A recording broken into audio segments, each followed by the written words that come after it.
Welcome to another episode of Exit Philosophy. He's Mal, I'm Griff, and we've got a lot to talk about. But before we do, thanks for listening. Thanks to all our subscribers for listening to Exit Philosophy or watching on YouTube. And we appreciate your support.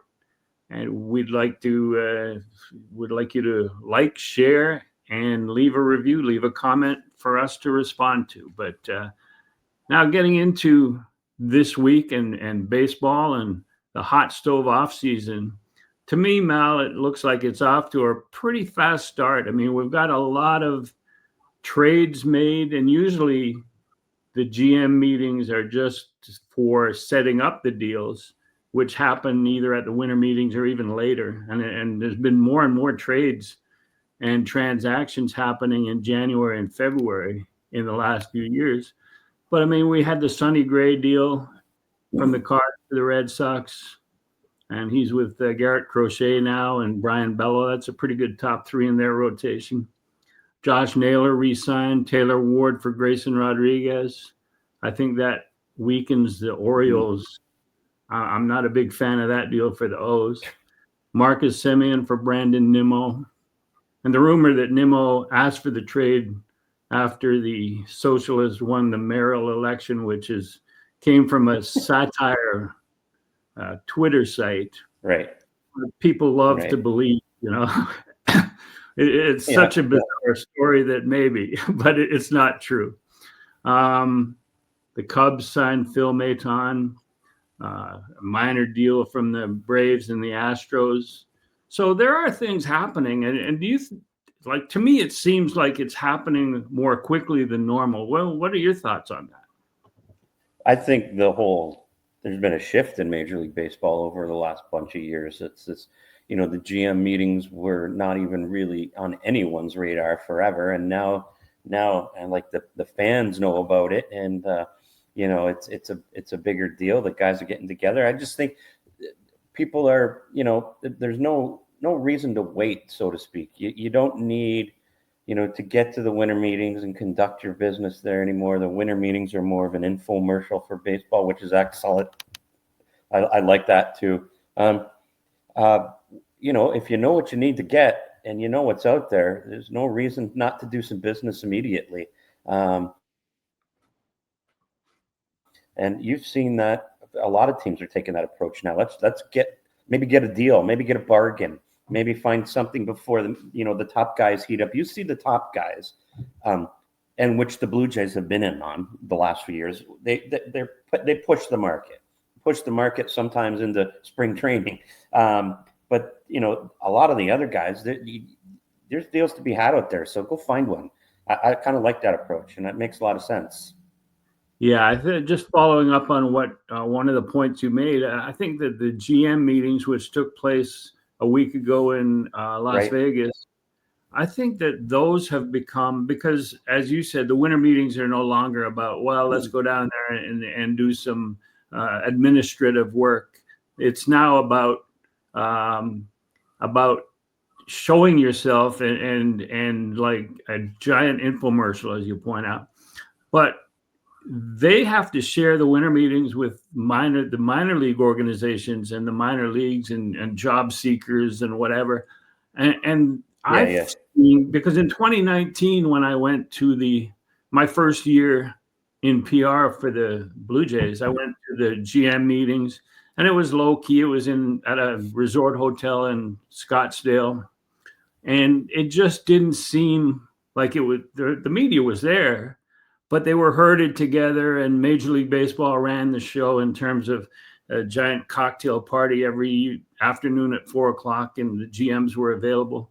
But this last one in Vegas seemed to have the same feel as what used to be the environment of the winter meetings. Like there was the networks, MLB Network, ESPN, Fox was all set up, and Sportsnet, all set up on a daily basis with all of the executives running through like they do, or they traditionally have done at the winter meeting. So I think that there might be a shifting of priorities and moving things up.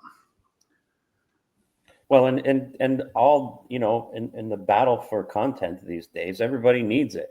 All the services need it. All the networks need it, right? So they're not going to let an opportunity where all the GMs are in one location to go by, like it used to be, where people didn't even know it existed. There was no media. There was no PR guys. So if I'm the network, if I'm Fox, you're darn right, I'm going down and getting some content. It makes a lot of sense. Yeah, in 2019, I remember I talked my way with Ross Atkins into going to the GM meetings, not because I thought he needed help, but because I liked downtown Scottsdale on a Wednesday night. So that was more 100%. Of a priority. But now it's one thing that has not changed or been moved from the winter meetings is the Rule 5 draft. And, that is a chance for players who have been backed up in a team's organization to be selected, kept on a major league roster the next year. So it's a more for the players' benefit than for any team's benefit. That was the idea. Yeah. Which brings me to the question, Mal. Why don't the Jays, who are now priding themselves on the development of their farm system and the number of prospects out there, why did they keep their roster at 37 instead of the maximum 40? We talked before. I don't think they're going to select someone in the Rule 5 because they already have Angel Bastardo that they need to do something with. And they've got a lot of players. They got more than the 26-man roster that needs to be looked at. Not much more, but they got more. They can't afford to pick a Rule 5 guy. So they could have filled their 40-man roster, but they didn't. They're at 37. Easton Lucas was released and is headed to the Far Eastern. Comments on why would they drop to that number instead of filling it up with guys like Damiano Palmaggiani, Adrian Pinto, Carlos Mendoza, who they just signed to a minor league deal but now is exposed to the Rule 5, Josh Kasevich, who was formerly top 5 organization prospect at shortstop, Manuel Beltre, international free agent that they signed that was much valued at the time. Why would they not fill the 40-man? Well, that's a good question. I think it gives them flexibility, obviously, with their roster and what they might do beyond that. A lot of those guys, I don't think there's a huge risk anymore, Griff, in this day and age. You're not seeing a lot of guys get taken and stick because they got to stick in a roster, right? I mean, the one surprise to me is Mendoza. I'm not really sure why you wouldn't have him on there after you just signed him, but I guess they feel the risk isn't there. Like Beltre, yeah, highly touted, has done nothing for them in low A. So I think while maybe you could have thrown a guy or two on here, I don't think they're worried about their players being taken. And it's just where those guys are at. If they lose a Palmaggiani or whatever, I don't think that's going to happen. I don't think they're worried about it. That's just how I see the Rule 5 going the last few years. How many guys are actually being selected and sticking with a major league roster? Now, maybe if you're the Pirates, the Rockies, you're probably,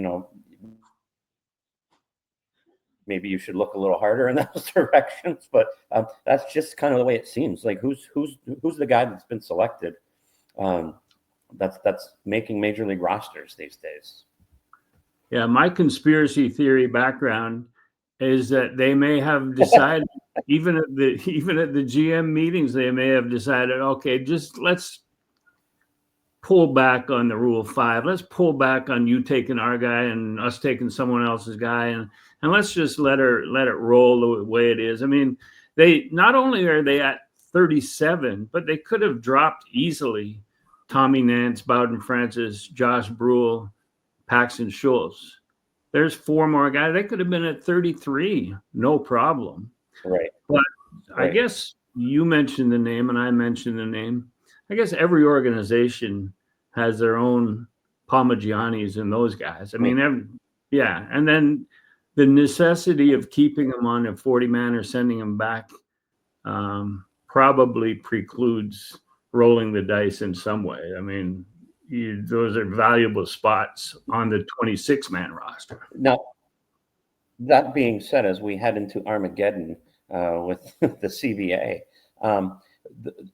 I wouldn't be surprised. I mean, that was a tool a lot of teams used. And the reason is, like you say, to get players into the major leagues that deserved it, that were in a logjam, right? In a certain organization. Maybe this needs to be tweaked where guys don't need to spend the whole year on the major league roster. Maybe, there needs to be something where, if a guy has certain number of days on the active roster, you can send them down. And that allows for some of those guys to get those opportunities in another organization they weren't going to get. So I wouldn't be surprised if that gets looked at, because it's just not, the Kelly Grubers and George Bells of the world don't exist anymore. It's just, they're not, those days are long gone. So it would be nice to see a tweaking of that. Yeah. I mean, it is supposed to be all about helping players get a new opportunity. And even if it was only a reduced length of time that you need to be on a major league roster for the selection to hold up. I mean, you think back to Roberto Clemente and the Montreal Royals. He was in the Dodgers organization as a kid.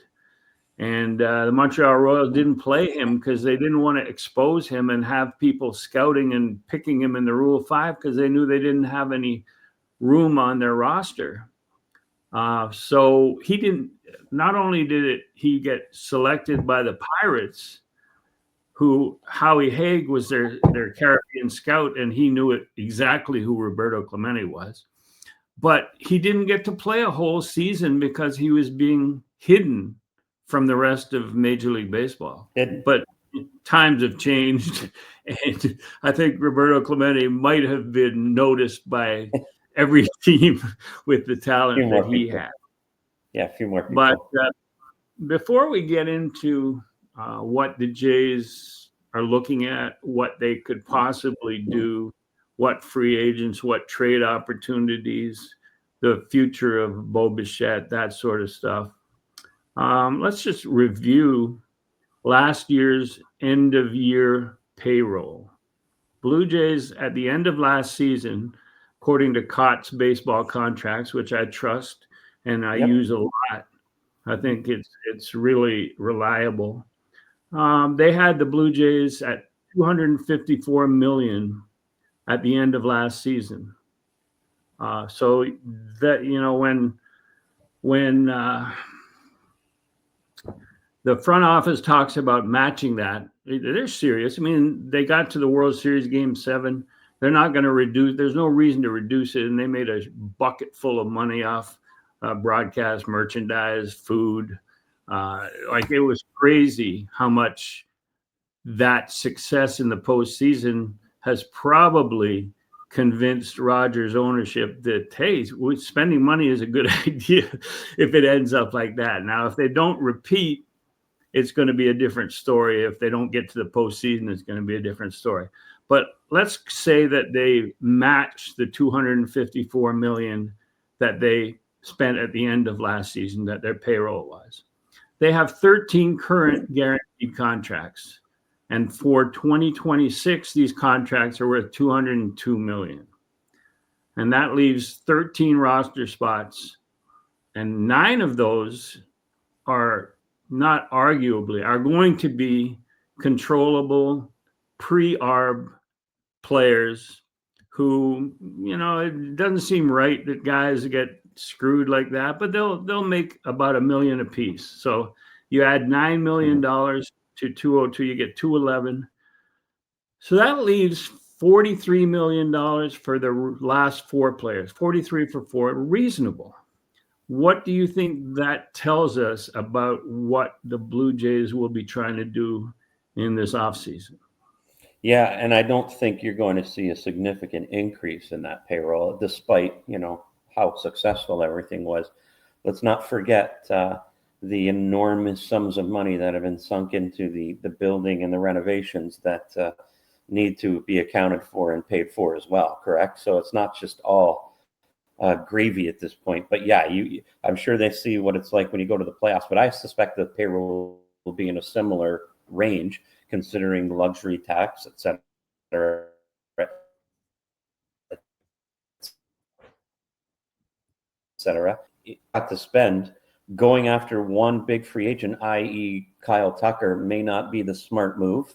At least I don't think it is, because then you're in a waiting game again for a lot of suitors. Probably, well, so many. They're going to wait that one out. I think, like you said, it tells you what they got to spend. And if I'm the Jays, I'm jumping in like other teams. I'm jumping in to get some of these guys. I wouldn't call them second tier. I think they're great players, maybe, but just don't wait it out. Don't let the market dictate to you where you need to go. Because if you've got $40 million to spend it wisely, and get business done now. You don't need to wait for the Otanis and the Sotos and the Sasaki's this year. I think that's just my opinion. I don't know what you think about that. I wouldn't wait. Well, I think that they will be serious about Kyle Tucker, but I think that, there are people who say that they could sign Kyle Tucker and Bo, and I'm not so sure. I'm not so sure about that. I'm not so sure that would be a possibility.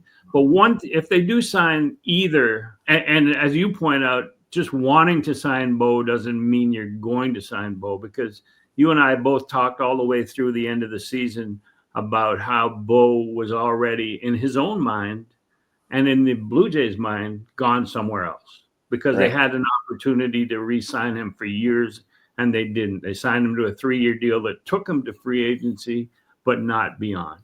So all the telltale signs were there, and Bo has really done nothing to change that view. So if they sign one of those guys, one big player, they're not going to sign the other. But what about a closer? I mean, we talk about the bullpen, and I sort of, the early bullpen as it exists right now, to me, you got Jeff Hoffman closing, Jimmy Garcia, but he hasn't been healthy for years. He's got a great arm. He's better than Sir Anthony Dominguez when he's healthy. So I don't think Sir Anthony's coming back. So we got Hoffman, Jimmy, Varland. I don't think Varland, they'll make him a starter. That's a rumor out there, but I think his value is at the moment is in the bullpen. Braden Fisher pitched his way into it. Fluharty, Yariel Rodriguez, Lauer. I don't have Brendan Little there. I think Brendan Little has lost the trust and the faith of this clubhouse and this front office. Right. So that adds up to 7. They got room for one more, or, if you're going to get rid of one of the guys I just read off, then they got room for 2 more. Closers are available. Edwin Diaz, they're projected 4 years, $82 million. Devin Williams had some struggles, and is he any better than Jeff Hoffman? Ryan Helsley had some struggles.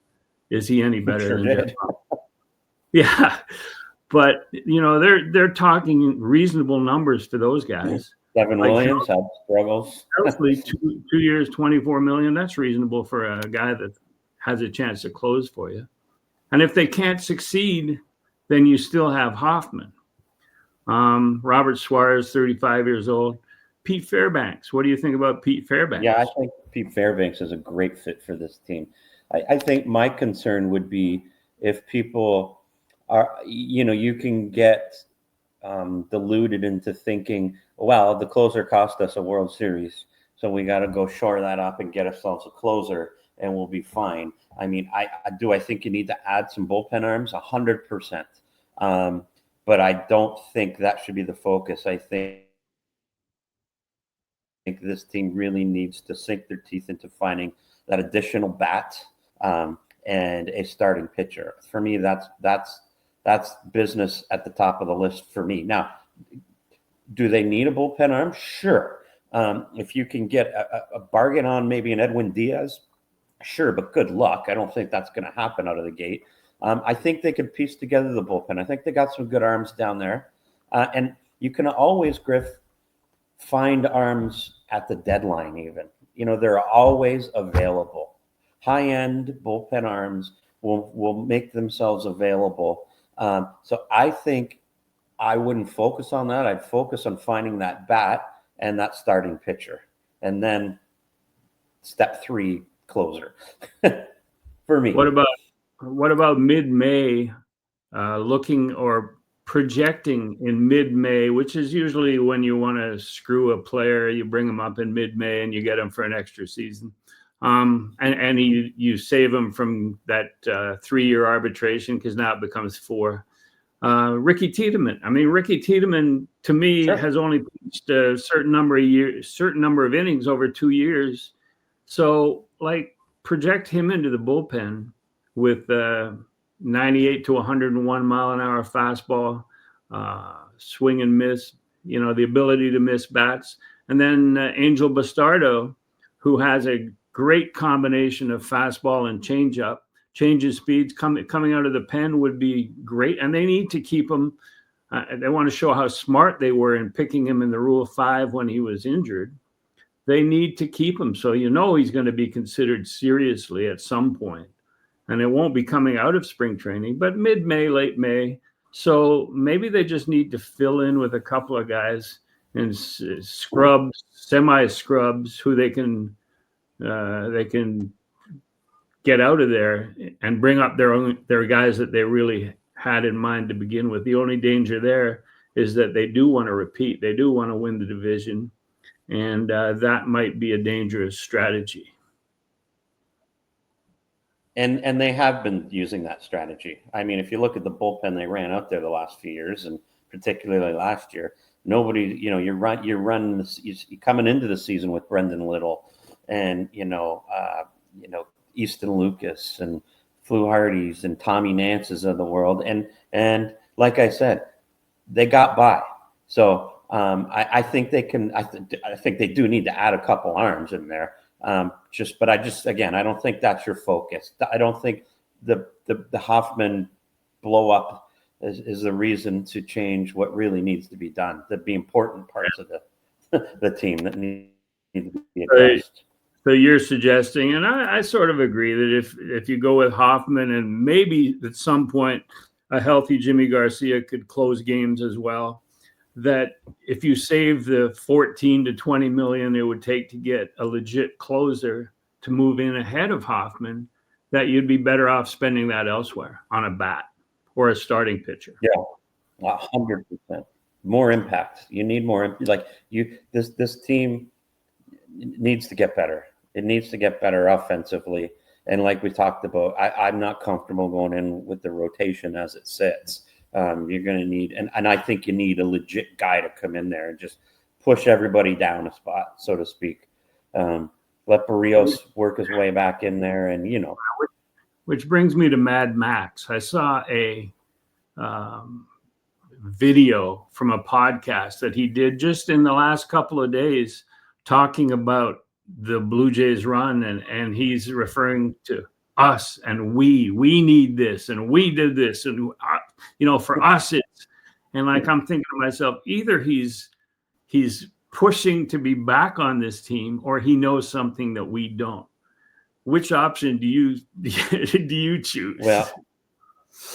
Well, I choose option A, the bully tactic. If Ross has had 2 conversations with him ever, I'd be surprised.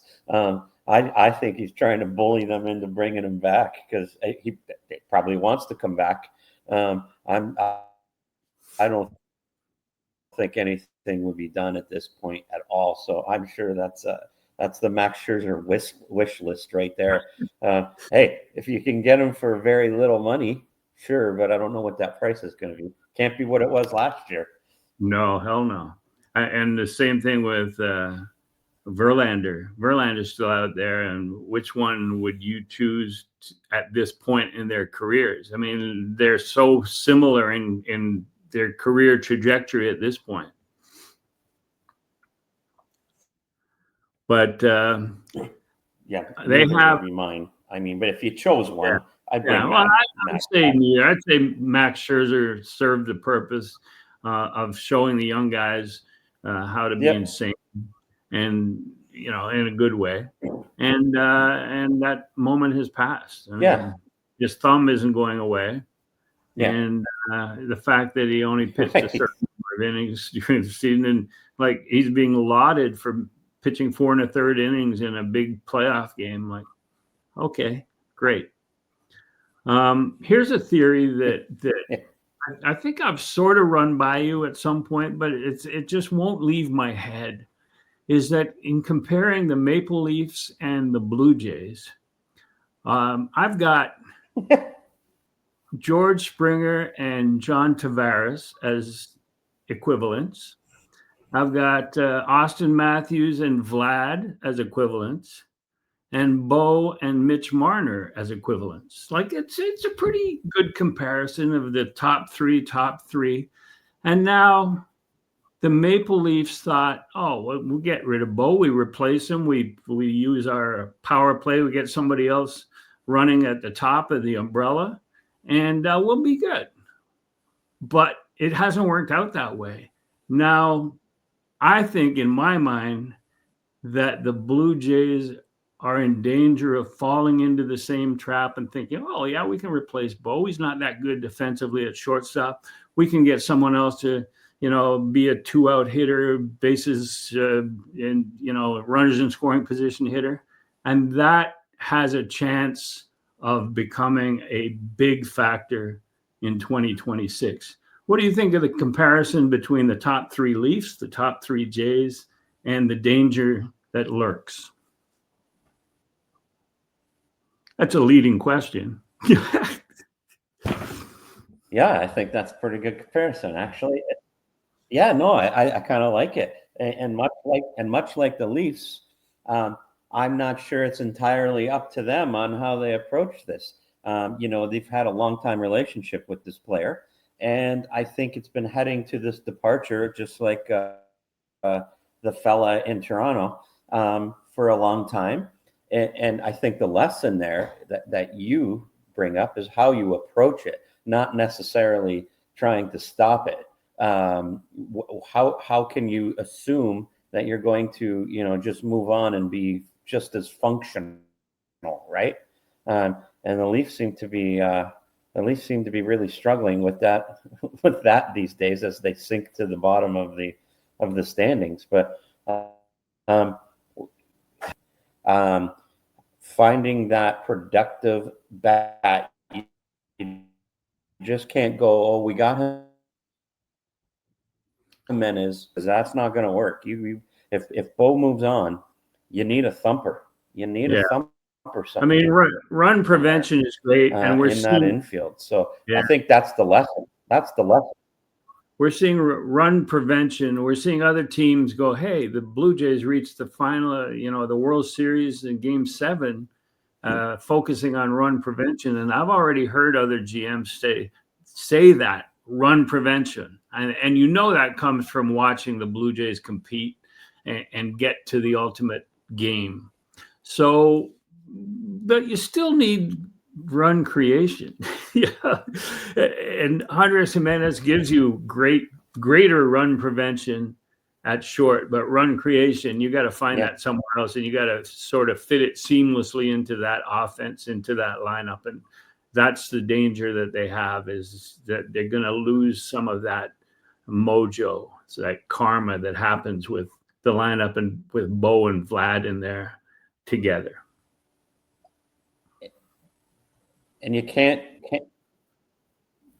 can't expect the guys who produced for you last year to do the same thing. And you just cannot expect Clement, Heineman, Lucas, Barger to just keep going upwards and onwards. It just doesn't work that way. You need to fill in around them. Yeah, and if you're going to rely on those guys, you're going to have to see them do it over a full 600 plate appearance season. And we saw some guys that were bench players sort of hit a wall. It was a temporary wall from being played too many games in a row. But it's a challenge for a kid who's never been in that role to become an everyday 162 game, 600 to 650 at bat player. And we're going to find out. They're going to find out. Hopefully for the Jays, they don't find out the hard way, and they're able to adjust. And that comes from having depth. Now, here's the question again. The Blue Jays know where they're going in terms of needing to compete, because we talked about the renovations that they made on the stadium, and they cannot be mediocre. They cannot go into a long-term rebuild because the fans won't put up with it, and you'll be able to fire a cannon through the WestJet flight deck and not hit anybody if that happens. So they know they have the Blue Jays have the advantage of knowing that one window of opportunity needs to be replaced immediately by another window. So my question is, do the Blue Jays have an advantage in being able to add a year, add term to a contract offer to make it happen, because they know that down the road, 6, 7, 8 years, they still want to be able to compete. And if it means having a guy at 35 and it's that extra year that you gave him, that they need to do that. And they have an advantage over other teams.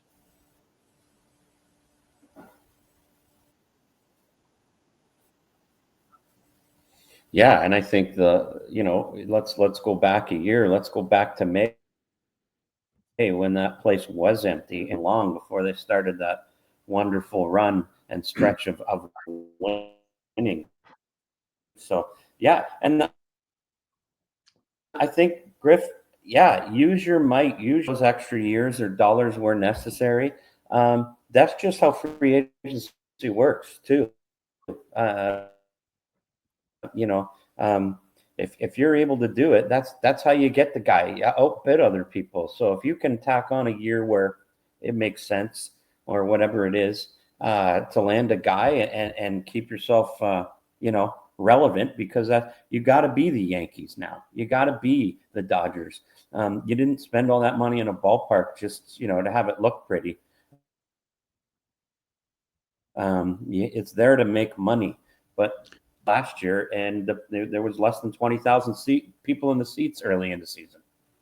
Yeah, and I think that the lesson was learned as much by Rogers' front office, management, ownership, that hey, if we spend money, and Paul Beeston was when he came back as president from his stint at MLB, which didn't end well with Bud Selig, but that's another story. When he came back, his stance was, we will spend more money when the fans start coming back. So they were expecting the fans to support the move to become contenders, which is ridiculous.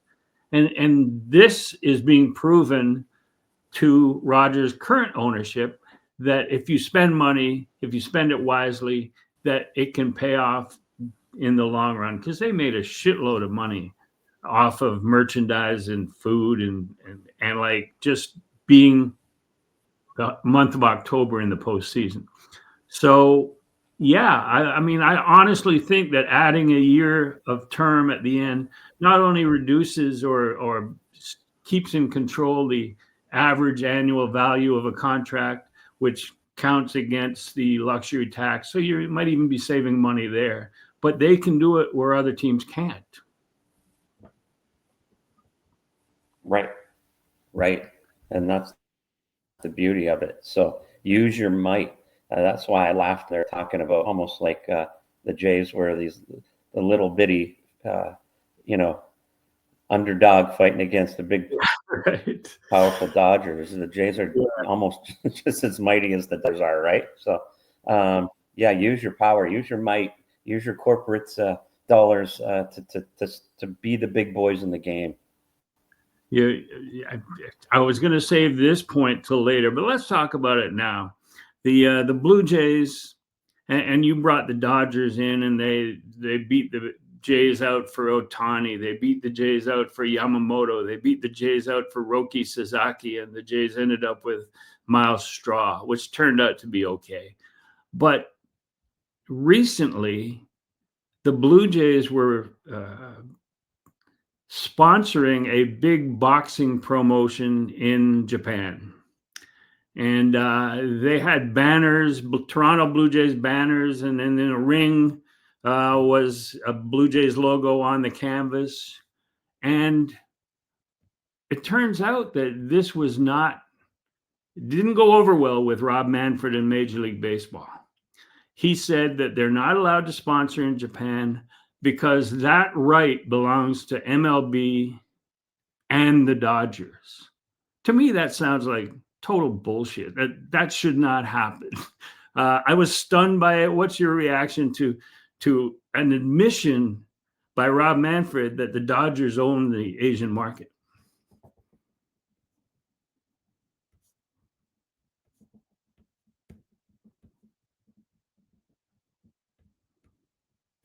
Sorry about that. Just had my mic muted for a second. It's kind of a weird look, isn't it? You can't place an Asian market, and you get a little present, especially when trying to make a dent and maybe that market and get some players interested in your product. I mean, I can understand the MLB side of it where you're really trying to games. I mean, that doesn't make any sense. So I mean, the Dodgers have a distinct advantage at that point, and I'm not sure that's how the MLB wants it to look. It's a bad.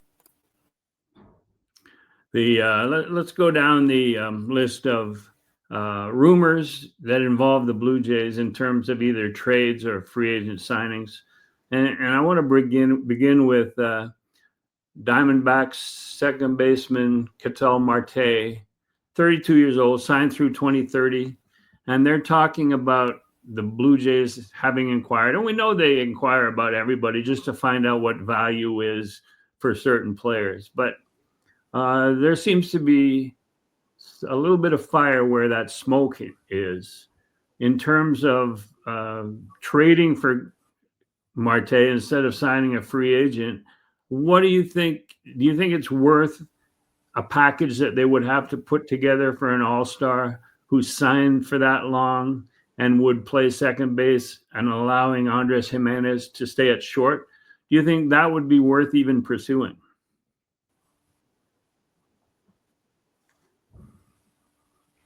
Yeah, I think it's worth looking into. I'm just not sure what that cost would be. I think it's going to be pretty exorbitant, don't you? You're probably looking at stuff, perhaps something off major league roster and top prospects. But what are those top prospects? With all due respect, I love that idea. I love that player. That would be, and take maybe you're just taking a lot of the contract off them, and maybe that's your edge. Is we will give you less than other people, but we will take because obviously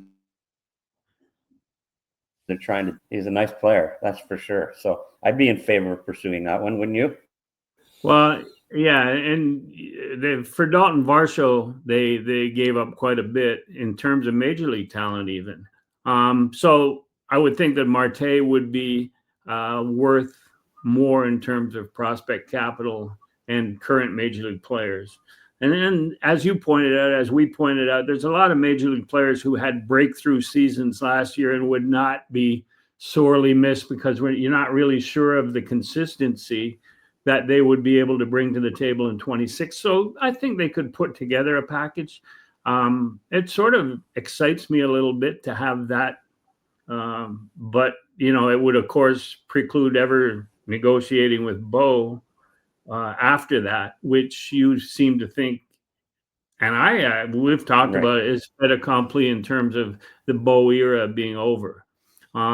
Yeah, so I'm for that. I would like to see them pursue, and if it happened, it happened. And like major league guys that can help you win right now, is what the Jays are all about. So if they have to give away some top prospects, and obviously not a Trey Savage or somebody like that, but yeah, it would be worth looking into a little more. We talk about the Japanese right-hander Tatsuya Imai, who said that he is not interested in following the rest of the Japanese parade to the Dodgers. He doesn't want to be the next guy there. He wants to help a team win on his own. So the Jays must be jumping and clicking their heels that this guy doesn't want the Dodgers as the number one team on his list. What do you think of adding him? I mean, he's 27-year-old Japanese all-star. The price would be high. They're projecting 6 years and $150 million, plus a posting fee of about $24-25 million. What do you think a guy like that would do? And keep in mind that they're used to pitching once a week or every 6 days. So maybe that might be the precursor to a 6-man Blue Jays rotation, which is one of my favorite discussion topics. It is. Hey, I think if you can get into that market and get a player to come here, I think it's probably, obviously he's a reasonably good starting pitcher at this stage. So if the cost is,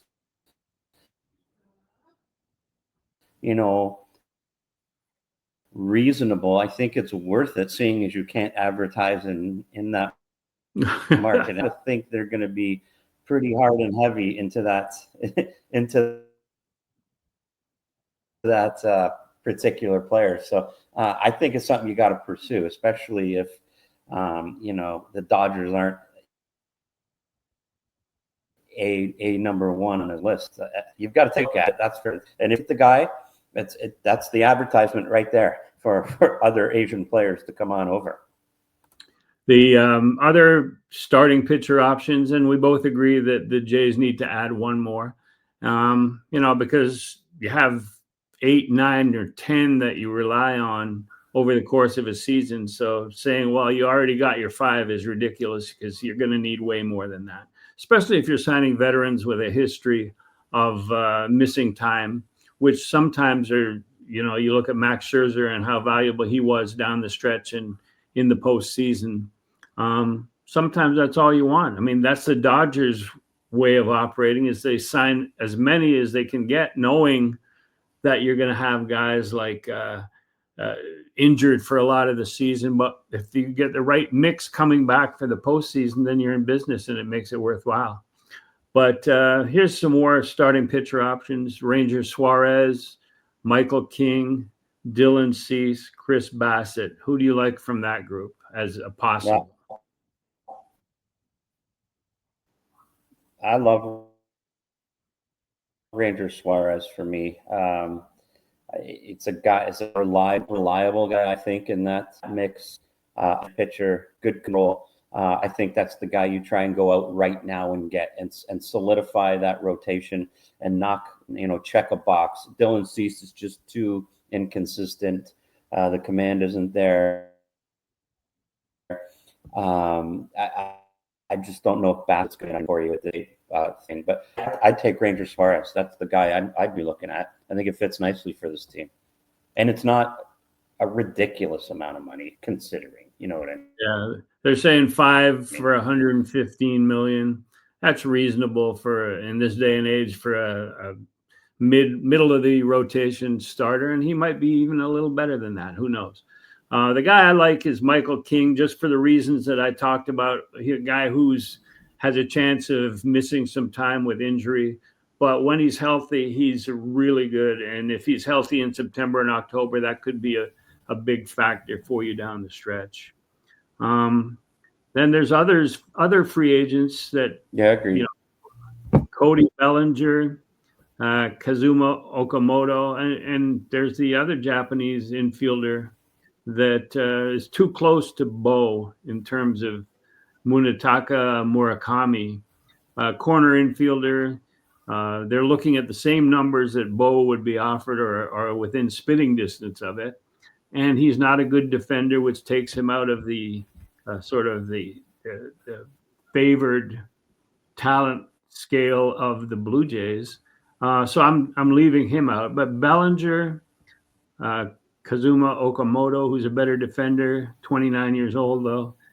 What do you think of Eugenio Suarez or Jorge Polanco? What do you think of one of those guys? Those are guys you could add. I think Suarez would fit better in this lineup for what they require. The Japanese guy, a lot of swing and miss, some trouble with velocity. I don't think you want to go down that road, like you said.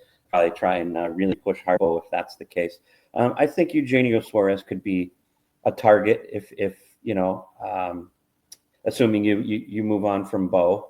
That might be where I go, because there's some power there, and I think that would fit a little better with what the rest of the mix of the club is. They got, you know, Polanco, but a player already fit there. Some free agents that are, to me, hard nose. Bregman, I think, is going to go somewhere else, maybe re-sign with Boston. I don't think he's interested in the Blue Jays. Framber Valdez, I think that moment where he threw a fastball and his catcher was expecting a breaking ball and he hit him right in the chest, and then he turned away and didn't even apologize because they gave up a home run on the catcher's call. I think that precludes him from the list of good guys that the Jays like to have in the clubhouse. I don't know. I know Framber Valdez might have the best talent on that list, but what do you think? You think a little overblown about the incident with the catcher? But he just didn't even look at him and apologize for drilling him right in the chest. Don't mess with Framber, man. Come on, you got to be better than that. Yeah, I assume that's probably not where they're looking. The Bregman one still interests me, but Phil's. I'm not sure you can go down that road and still add some of the other stuff you'd like to add. But I mean, you certainly have an elite bat, and it solves your offense right out of the chute. I'd take a look at Bregman. I just don't know what his plan is at this stage. So. No, I think you've got it nailed pretty good on you know, Framber and guys, the guys that they're not interested in. I think that makes a lot of sense. There's just no fit on those guys. Yeah, there's other top 50 guys, even top 25 guys.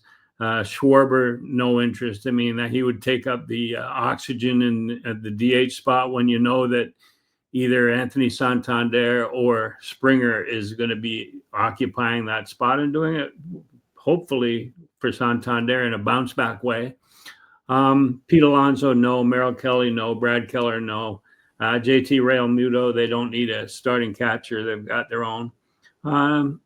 Yeah, so there are easily people eliminated from the list that the Jays might be interested in, but the Jays are one of the organizations that plays the cards close to the vest. You don't often see a lot of rumors before something happens with the Jays. So, you know, anybody with talent they're following up on, they're at least inquiring about. So there'll be a surprise signing that they just seem to come out of nowhere on. But, you know, they have their priorities and what they need, and what they really need is to keep winning.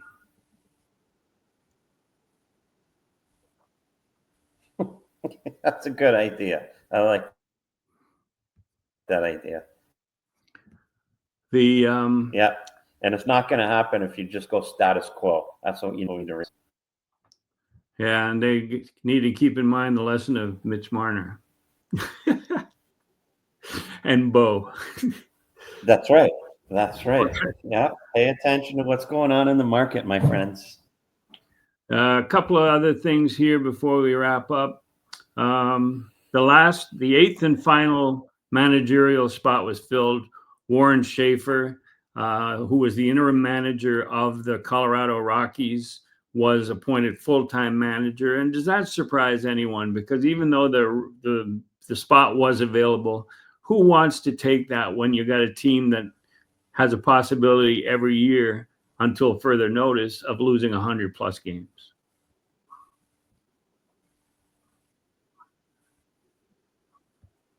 Yeah, you got to go. He's going to wear it. He's been a good soldier, right? So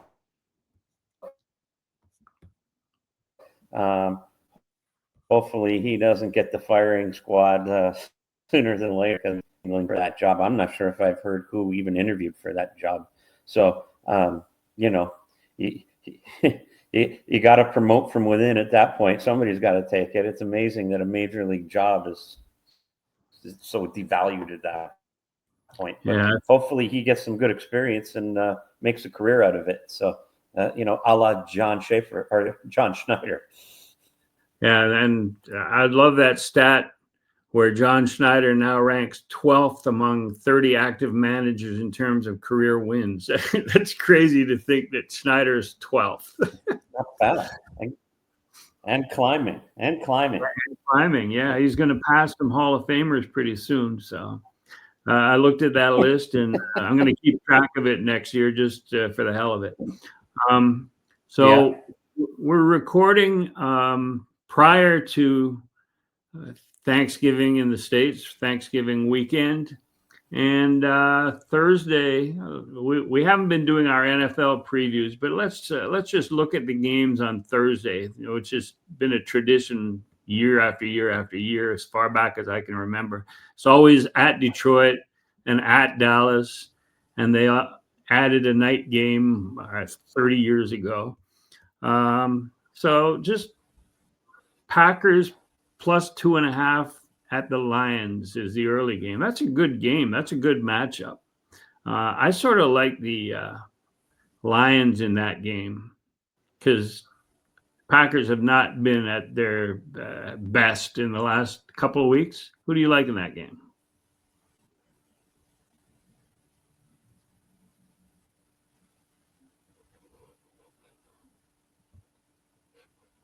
Sorry, you cut out on me there. I think you said you like the Lions in that game. I kind of like the Packers coming in there, and I think they're slowly working their way back. And Detroit's looked a little shaky, so I kind of like Green Bay. I think it's a great game. It's going to be, hopefully the best game of the day. We'll see, but two good teams that need a win. That's a tight division. Here's another interesting matchup. The Chiefs minus 3.5 points at the Cowboys. Cowboys play well on Thanksgiving. They're at home. Chiefs, I don't know. They've been struggling, but they're back above 500 and looking for a playoff spot. Who do you like in that with the points? Well, I think Kansas City's starting to make some noise, right? Nothing's guaranteed. They've looked great. Even they played pretty well against Indy, but they could have very easily lost that game, and their backs are against the wall. So I think you're probably going to get the best of them. So I think everybody's expecting the Chiefs to put their best foot forward here. So, but there's no guarantee. But I think Kansas for me. Yeah, I like the Chiefs also minus 3.5 because of the fact that their young receiving core is going to look across the field at CeeDee Lamb and Pickett or Pickens, and they're going to want to show what they can do. And they started that last week when they came back in that game. So, yeah, I like them putting on a show. And Patrick Mahomes back in Texas where he played college ball. And, so I'll go Chiefs in that. And then the final one at night is Bengals plus 7 at Ravens. Ravens should blow them out. So we won't even talk about that one. But unless you disagree with me that the Ravens should blow them out.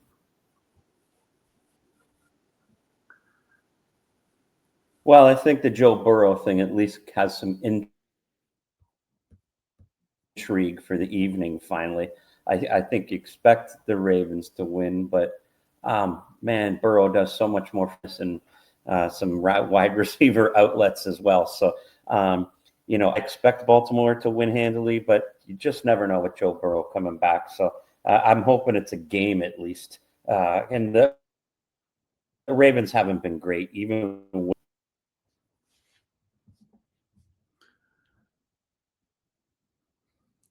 And Friday was Fridays. They've added a game because they do. It's the NFL and they can do what they want.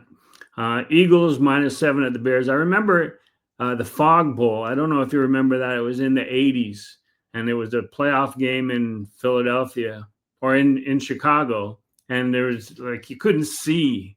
They couldn't see anything. The refs couldn't see. The players couldn't see. There was fog, and I remember I was in Florida, and I had just bought a Sony Watchman, those little handheld TVs that are black and white. It was an early model.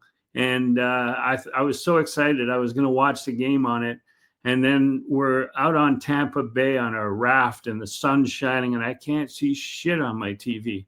And I'm going, I was robbed. And then I got home and found out that it was fog. And so I forgave my television, forgave my Watchman.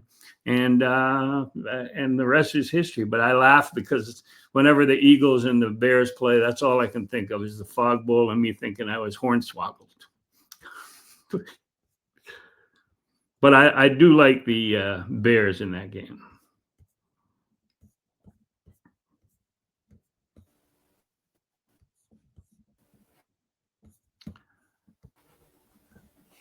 All right. That's good. Yeah. Stuff, so right. Those are the memories that keep me going. We will be back next week. I have a conversation with Griff coming out with Expos outfielder Ellis Valentine, who talks about the throw by Addison Barger, because Ellis Valentine had the greatest arm I've ever seen from the outfield, and he bemoans the loss of great outfield arms, and he talks about Jesse Barfield and others. And that conversation is coming out on the weekend. He talks about the comparison between himself and Gary Carter, who were selected in the second and third rounds of the 1972 draft. He talks about his affection for Mel Didier, who ended his career and passed away recently, but ended his career with the Blue Jays. And the comparison of him and Gary Carter to Bo and Vlad, just coming up together, linked together. So it's an interesting conversation with some Blue Jay flavor to it. And that'll be coming out on the weekend, a conversation with Griff. So look for that. And again, thank you for tuning in and subscribing to Exit Philosophy. And you can pick it up on YouTube or where you get your podcasts, obviously. And like, subscribe, and share with your friends, and we'd appreciate that as well. I'd like to thank Mal and for co-hosting, and thank you all for listening. And we'll be back at you next week.